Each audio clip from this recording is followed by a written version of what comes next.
Hi, I'm Erica, a counselor here at Central Texas Child and Family Counseling. In this video, I'm going to be sharing a brief overview on how parents can avoid power struggles in elementary age children, which are approximately between the ages of 8 to 11. Avoiding power struggles with an elementary age child can be a challenge, especially as they begin to assert more independence and test their boundaries. At this stage, children are developing a stronger sense of autonomy, but they still rely on their parents for guidance. The key is to strike a balance between respecting their growing independence while maintaining clear boundaries and expectations. Here are some effective ways to avoid power struggles. Offer choices within limits. Elementary age children are at a stage where they crave autonomy and they want to feel in control. By offering them choices within boundaries, you give them a sense of power without undermining your authority. Instead of saying, do this now, offer them choices that allow them to feel in control. Some examples include instead of saying, you need to go and clean your room right now, offer a choice. Would you like to start making your bed first or putting away your toys first when we start to clean your room? You can also ask them if they want to clean their room before or after dinner, and then say what works best for you. If you find yourself in a power struggle over homework, instead of saying, you have to do your homework right now, try offering a choice. You can either finish your math first or read for 10 minutes and then do your math. If you find yourself in a power struggle with your child refusing to go to bed, rather than just saying, go to bed now, offer a transition. It's almost bedtime. Would you like to read one story first, or would you rather go straight to sleep? You can also say, we've had a very fun day, but now it's time to sleep. Let's pick a story to read, and then we can say goodnight. By focusing on offering choices and maintaining a calm demeanor, parents can reduce the chances of power struggles. This strategy gives your child control over how they complete the task while still ensuring the task actually gets done. Wink, wink. There you go. High five, parents. Another effective tool that you can use is positive reinforcement and obviously offer praise for their cooperation. Catch your child being good and acknowledge it. Praise can be a powerful motivator because positive reinforcement encourages them to repeat those behaviors. Some examples include, I love how you got your homework done all on your own. Great job. You can also say, thank you for helping me clean up. You did such a great job putting your toys away. An effective tool that will be beneficial for parents is through it all to please stay calm. When children are upset or defiant, it's easy to get drawn into a power struggle. If you react with anger or frustration, it can escalate the situation, which is what we're trying to avoid. If your child starts to resist or act out, it's important for you to remain firm but still remain calm. Young children look to their parents for cues, and if you stay calm, they're more likely going to follow your lead.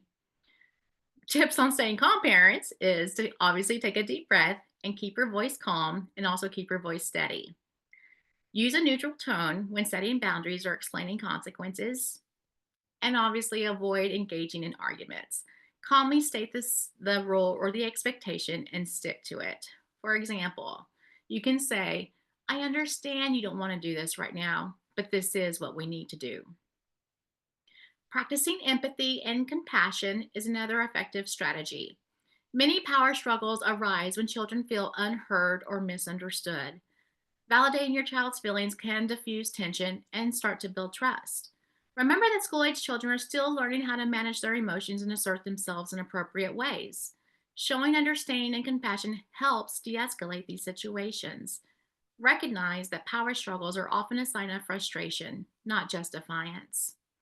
An example to be used is, I can see you're upset because it's so hard to stop playing, but it is time to get ready for bed. Another example includes, I can see you're frustrated because you want to keep playing. I understand it's hard to stop when you're having fun, but we have 5 minutes. Avoiding power struggles over small things is a really big tip on avoiding power struggles.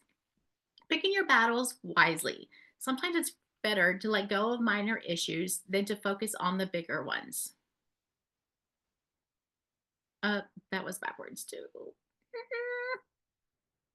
Avoiding power struggles over small things is a great tip. Pick your battles wisely. Sometimes it's better to let go of minor issues so that you can focus on the bigger ones. For example, if your child wants to wear mismatched socks on a certain shirt that doesn't quite match up, it's not that big of an issue. Let them make that choice. Giving up small battles allows you to conserve your energy for more important matters. Another effective strategy is to give warning and transition time. School age children often resist transitions, especially whenever they are deeply engaged in an activity. Giving them a heads up helps them prepare mentally for that change. For example, you can say, in 10 minutes, it will be time to start getting ready for bed. It's time to finish up your game. Another excellent tip and strategy is to use a when and then statement. A when and then statements are a great way to create clear expectations and give your child a sense of control over the outcome. Now, what is a when then statement? Here is an example.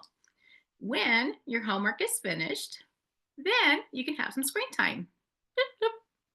This gives your child a clear choice and a logical consequence and helps avoid the feeling of being told what to do. Using positive language can be extremely effective. Instead of telling your child what they can't do, focus on what they can do. Positive phrasing reduces the chance of your child feeling challenged or frustrated by the boundaries.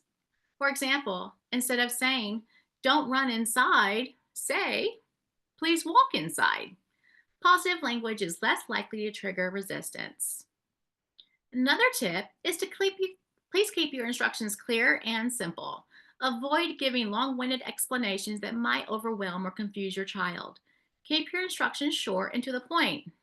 Instead of saying, you need to go upstairs, get your pajamas, brush your teeth, and get ready for bed because tomorrow is a school day and you'll be tired if you don't go to bed early, simply say, it's time for bed. Please go upstairs and get your pajamas on. We can also use humor to diffuse tension. Humor can be a powerful tool to break the tension and lighten the mood. If the situation allows, try to make your child laugh or add some playful elements to a request. It's one of my personal favorites. An example can include, let's race to see who can put their shoes on first. Let's race to see who can be the first one out the door. And lastly, a great and effective strategy is to collaborate with your child on various solutions. Sometimes your child is resisting is because they feel excluded from decision making. Instead of imposing solutions, ask your child for their input on how to solve a problem or manage a task.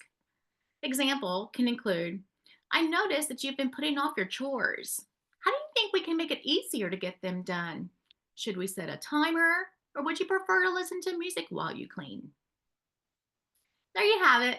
Thank you so much for watching this quick overview on how parents can avoid power struggles with their elementary age children.